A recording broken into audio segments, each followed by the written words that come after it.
దయచేసి కోడళ్ళకి ఈ పక్క రావాలి, ఈ పక్క రావాలి. కోడళ్ళు ఇద్దరు ముగ్గురు అమ్మ స్వరూపరాణి చంద్రబాబు ముగ్గురు మిగతా ఇద్దరు. కాబట్టి ఈ రోజు నుండి మా ఆడబిడ్డలకు అయ్యా ఇంటింటికి మట్టిపోయే ఉంటది, ఏ ఇంట్లో బంగారం పోయి ఉండవు. అన్నదమ్ముల చేతులు ఎందుకు పెట్టిందంటే ఒక సంవత్సరం కాకుండా 2 ఏడున్న ఆడపిల్లలను పిలుచుకోవాలి. కట్టుకున్న భర్త ఎండి బంగారం పల్లెం చేయించి ఆ పల్లెముల పండుగ నాడు పంచభక్ష పర్వతాలు పెట్టిన ఆడబిడ్డ మనసంతా పుట్టినింటి మీద ఉంటుంది. అవును, మా అన్నలు ఎట్లున్నారు, నా అన్న కొడుకులు, నా మేనకోడళ్ళు, నా మేనల్లులు ఎట్లున్నారో పండుగ నాడు, దసరా పండుగ నాడు, బతుకమ్మ పండుగ నాడు అమ్మ ఉంటే మమ్మల్ని పిలుచుకొని కలగలిపి మమ్మందరికి ఒక బుక్క పెట్టేది నోటి నిండా మా తల్లిని. ఈ రోజు అందరికి పెద్ద కొడువే స్వరూపరాణి ఈ తల్లి. ఈ రోజు నుండి ఈ తల్లి చేతుల్లా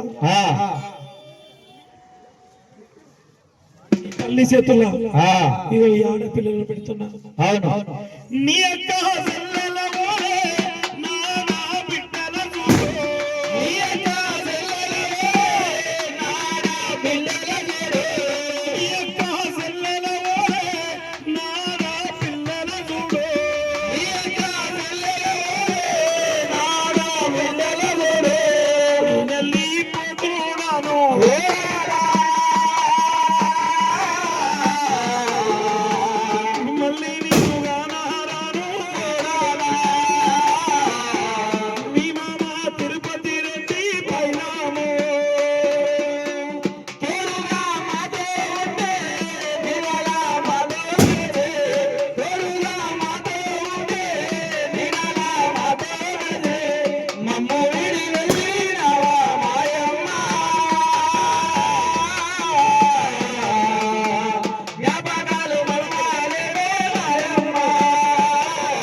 ఎదిగినా ఎంత పెరిగినా సాగరు గమనించుకోమంతా చూస్తున్నా కాదు.